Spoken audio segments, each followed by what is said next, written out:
He said it was a guy's trip for business, but I found out his work wife was booking the same hotel room with him, so I called the front desk pretending to be his assistant, found out they ordered a king suite for two, flew down without telling him, caught them kissing in the lobby, left divorce papers in the room with all the evidence, and blocked him before he could finish calling me 147 times that night. My husband Jake, 38M, and I, 35F, have been together for 15 years, married for 12. We met in college, did the whole fairy tale thing, small wedding, bought a house, got a dog, the works. I thought we were happy. Scratch that, I know we were happy, at least until about 2 years ago when everything started to change. Jake works in marketing for a mid-sized tech company. About 3 years ago, they hired this woman named Melissa, 28F, as a project coordinator. From day one, Jake couldn't stop talking about how brilliant and innovative she was. How she got his vision for campaigns. How they worked so well together as a team. Red flags? What red flags? I was apparently colorblind. At first, I was actually happy for him. Jake had been in a bit of a career rut, and having someone who appreciated his work seemed to reinvigorate him. He started staying later at the office, taking on more projects, actually enjoying his job again. As his wife, I was proud of him. But then the work-wife comments started. Oh, Melissa and I are like work spouses. He'd laugh when I'd ask why he was texting someone at 11 p.m. You know how it is, we just understand each other's work styles. Melissa thinks I should pitch this idea to the boss. Melissa found this great restaurant for the team lunch. Melissa. I started feeling like I was married to two people, except one of them I'd never actually met because Jake kept making excuses about why I couldn't come to work events. It's just going to be boring work talk, or you wouldn't enjoy it, it's all industry people, or my personal favorite, Melissa's pretty shy around new people, I don't want to make her uncomfortable. Making her comfortable. Not me. Her.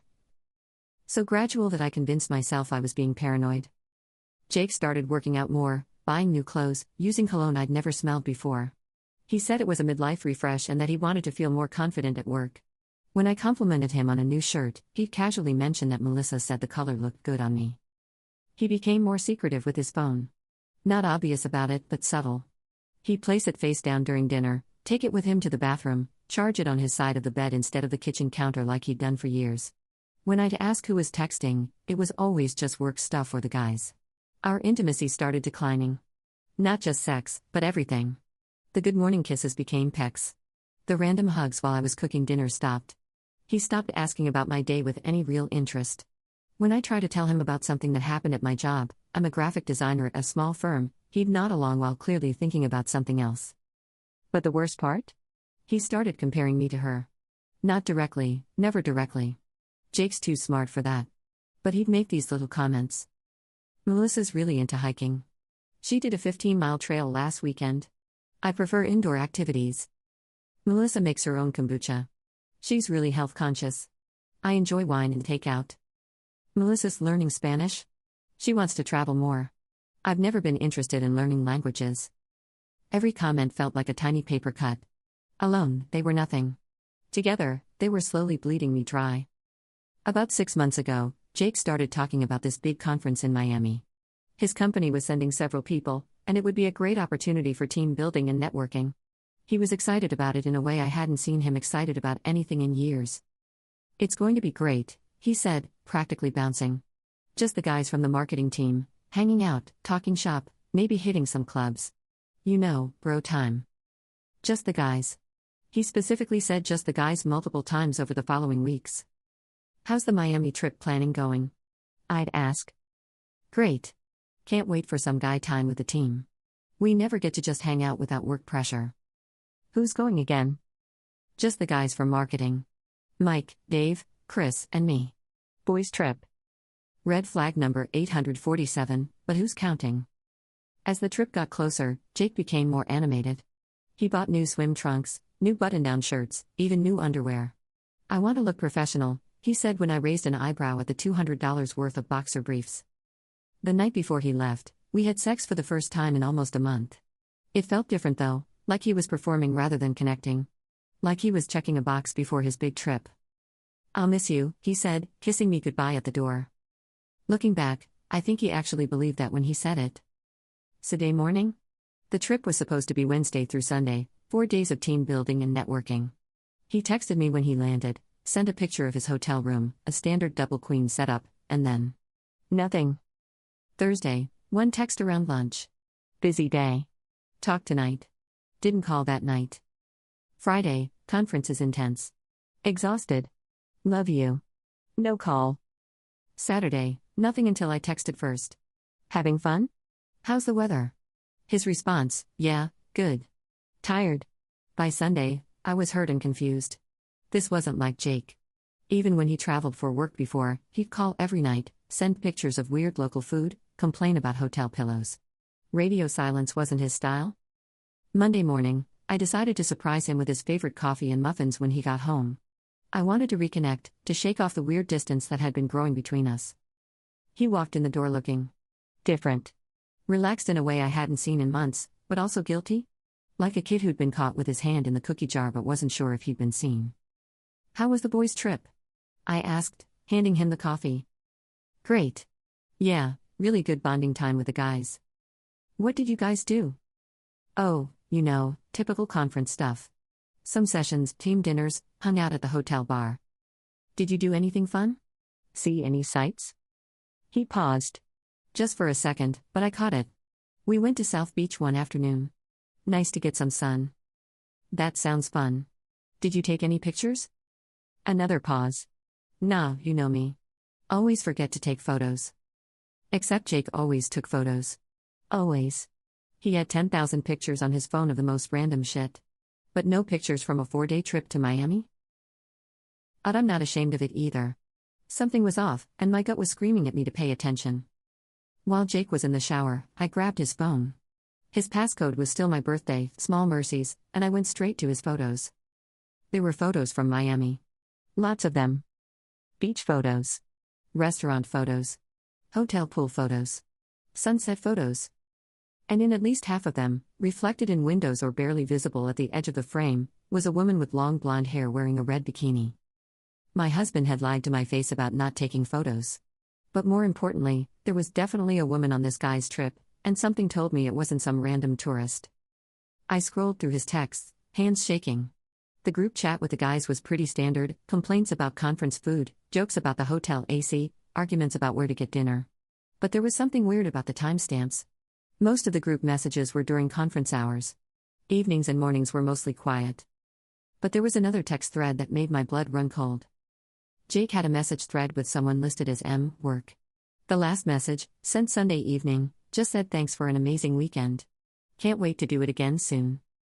I clicked on the thread with shaking fingers. Jake, flight landed safely. Missing you already. M. Work, missing you too. This weekend was perfect. Jake, I meant what I said on the beach. M. Work, I know. I meant what I said too. Jake, we should probably cool it on the texting for a while. Don't want to raise suspicions. M. Work, I understand. But Jake, I'm falling for you. Jake, I'm already there. I think I stopped breathing. I scrolled up through weeks of messages. Flirting. Planning. Sexting. Actual fucking sexting between my husband and his work wife.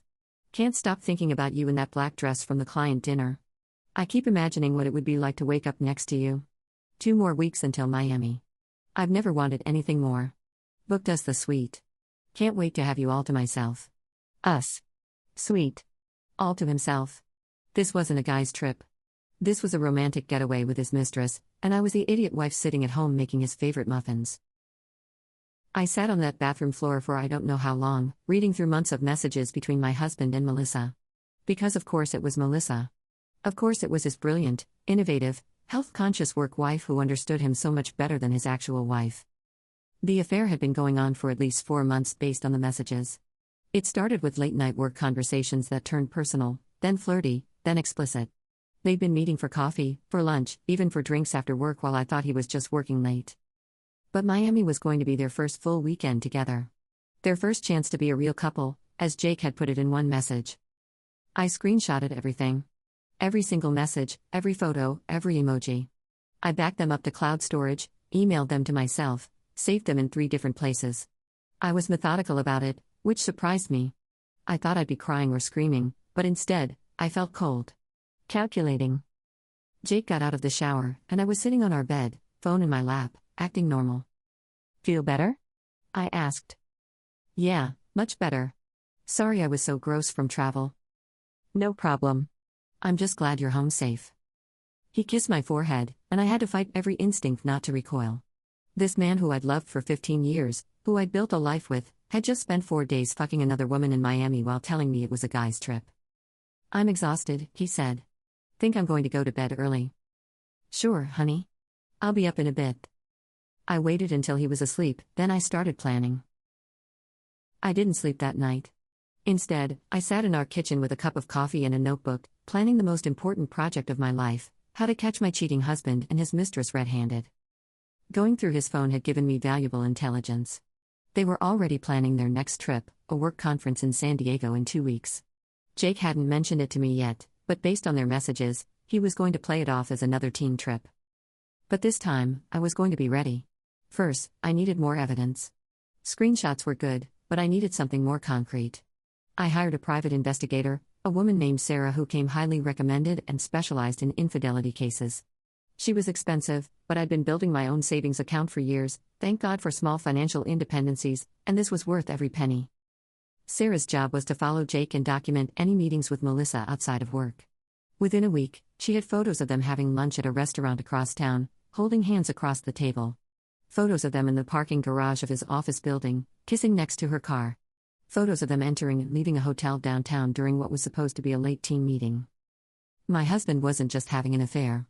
He was parading it around town like some lovesick teenager, apparently confident that I was too stupid or trusting to notice. Second, I needed legal advice. I met with a divorce attorney, the best one in the city, according to the internet. Her name was Patricia Chen, and she was exactly the kind of woman I wanted in my corner: sharp, ruthless, and completely unimpressed by cheating husbands. You have an excellent case, she told me after reviewing Sarah's evidence. Adultery, emotional abandonment, financial deception. If you want to take him to the cleaners, we can do that. I want everything, I said. The house, the savings, his retirement fund, everything. He can have his work wife and his Miami trips, but he's not getting half of everything I've worked for. Patricia smiled. It wasn't a nice smile. I like your style. Third, I needed to plan the confrontation. I could have just served him papers at home, but where was the poetry in that? No, if Jake wanted to play games, I'd give him a game he'd never forget. I started monitoring his messages more carefully, screenshotting every new conversation with Melissa. They were planning the San Diego trip with the giddiness of teenagers sneaking out past curfew. Can't wait to have you all to myself again, Jake wrote. I already booked the suite. Presidential level this time, we deserve the best, Melissa replied. 2 weeks feels like forever. I know, baby. But it'll be worth the wait. Baby. My husband was calling another woman baby. I booked myself a flight to San Diego. Jake announced the San Diego work trip exactly like I knew he would, 2 weeks before he was scheduled to leave. Hey babe, so I've got another conference coming up. San Diego this time. Oh really? When? Next month. Just a long weekend, Thursday through Sunday. Is it the same group going? The guys? He didn't even blink. Yeah, same team. Should be good for morale. The lies came so easily to him now. It was almost impressive how smoothly he could look me in the eye and lie about fucking another woman. That's great, honey. You seem to really enjoy the Miami trip. Yeah, it was good bonding time. Bonding time. With his dick. In Melissa's vagina. I waited a few days, then started my own preparations. I called Jake's hotel in San Diego, pretending to be his assistant. Hi, this is calling on behalf of Jake Morrison from Pinnacle Marketing. I need to confirm some details about his reservation for next week. Of course. Let me pull that up. Yes, I see Mr. Morrison has the presidential suite booked for Thursday through Sunday. King bed, ocean view, champagne package included. Is there anything else you need to confirm? King bed. Champagne package. For a guy's trip. Actually, I think there might be an error. Could you tell me how many guests are registered for the room? The reservation shows 2 guests, Mr. Morrison and Ms. Melissa Chen. There it was. Black and white confirmation that my husband and his mistress had booked a romantic suite together while he told me he was going on a work trip with the guys. That's perfect, thank you so much for confirming.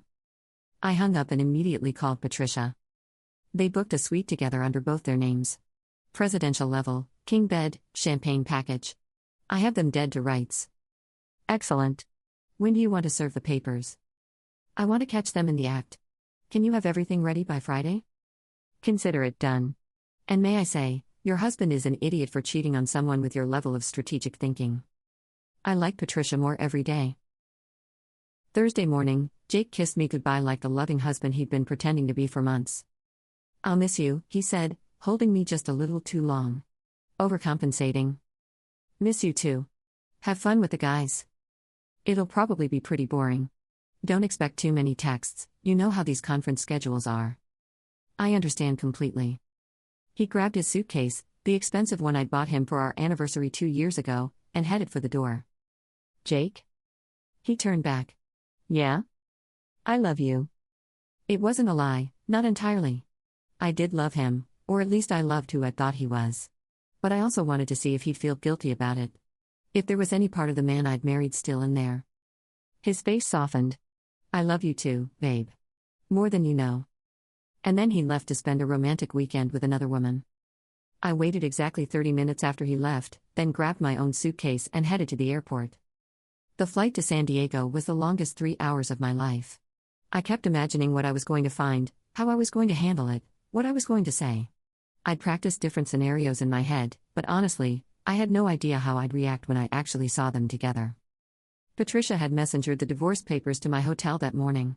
Everything was ready. I checked into my hotel around 2 p.m., a different hotel from theirs, because I'm not completely crazy. I just needed somewhere to get ready and plan my approach. The original plan was to wait until Friday evening, catch them at dinner or in the hotel bar, make a scene, serve the papers, and leave. Clean and dramatic. But as I was sitting in my hotel room, staring at my phone, I realized I couldn't wait. The not knowing was killing me. I needed to see it with my own eyes. I took an Uber to their hotel. The hotel Jake and Melissa had chosen was gorgeous, one of those luxury beachfront places where rooms start at $500 a night. Way nicer than anywhere Jake and I had ever stayed together, which was another knife twist I didn't need but got anyway. I sat in the lobby for about 20 minutes, trying to work up the courage to go upstairs. What if they weren't in the room? What if they saw me first? What if I chickened out? But then the elevator doors opened, and there they were. Jake and Melissa, walking out hand in hand, dressed for dinner. She was wearing a red dress that hugged her body perfectly, and Jake was in the blue button-down shirt I'd complimented him on just last week. They were both glowing with that post-sex, pre-dinner happiness of people on vacation. They looked like a couple. A real, genuine, happy couple. And they looked nothing like Jake and I had looked in years. I watched them walk across the lobby, Jake's hand on the small of her back, Melissa laughing at something he whispered in her ear. They stopped at the concierge desk to ask about restaurant recommendations, and Jake pulled her closer to him while they waited. It was such a small gesture, so automatic and natural, and it broke something inside me that I didn't even know was still intact. This wasn't just sex. This wasn't just an affair. Jake was in love with her. They headed toward the hotel restaurant, and I followed at a distance. They were seated at a table by the window, ocean view, candlelit and romantic. I took a seat at the bar where I could watch them without being seen. I ordered a whiskey and watched my husband romance another woman. He was animated in a way I hadn't seen in years, gesturing and laughing, completely absorbed in whatever she was saying. She was leaning across the table, playing with her hair, giving him every signal that she was as into this as he was. At one point, Jake reached across the table and took her hand. She said something that made him laugh, and he brought her hand to his lips and kissed it. When was the last time Jake had kissed my hand? When was the last time he'd looked at me the way he was looking at her right now? I finished my whiskey and ordered another. They ordered champagne. They fed each other bites of dessert. They took selfies with the sunset behind them. They were creating memories and moments while I sat 20 feet away, drinking alone at a hotel bar, watching my marriage crumble in real time. After dinner, they walked back through the lobby toward the elevators.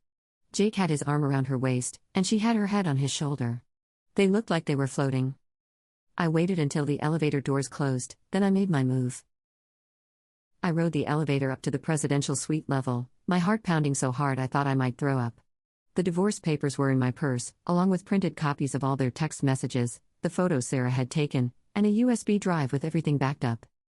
I stood outside their room for a solid 5 minutes, listening.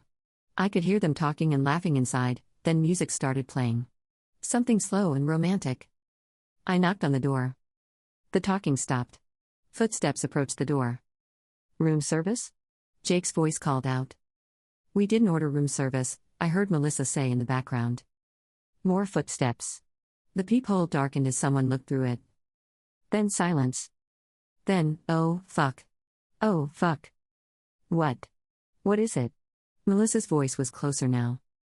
It's my wife. I knocked again, louder this time. Jake? I know you're in there. Open the door. More silence. Frantic whispering I couldn't make out. Jake, if you don't open this door, I'm going to start screaming in the hallway about how my husband is fucking his coworker in a hotel room while I'm at home thinking he's at a work conference. I wonder what your other colleagues would think about that? The lock clicked. The door opened, and there was my husband, still in his dinner clothes, looking like he'd seen a ghost. Behind him, I could see Melissa sitting on the edge of the king bed, her red dress wrinkled, her lipstick smudged. Hi, honey, I said. How's the guy's trip going? Jake opened and closed his mouth like a fish for a solid 10 seconds. I'd never seen him speechless before. It was almost satisfying enough to make up for everything else. Almost. How are you? What are you doing here? Funny story about that, I said, pushing past him into the room. I was sitting at home last night, missing my husband who was supposed to be at a work conference with his male colleagues, when I decided to call the hotel to see if I could send you flowers as a surprise. Melissa stood up from the bed, smoothing down her dress. She was prettier in person than she was in the photos Jake had shown me over the years. Younger. Blonder. Everything I wasn't. Imagine my confusion, I continued, when the front desk told me that the reservation was for 2 people, Jake Morrison and Melissa Chen. Presidential suite. King bed. Champagne package. I pulled out my phone and started reading from their text messages. Can't wait to have you all to myself again. I already booked the suite. Presidential level this time, we deserve the best. 2 weeks feels like forever. I know, baby. But it'll be worth the wait. Each quote hit Jake like a physical blow. He actually winced. Stop, he said quietly. Please. Stop what?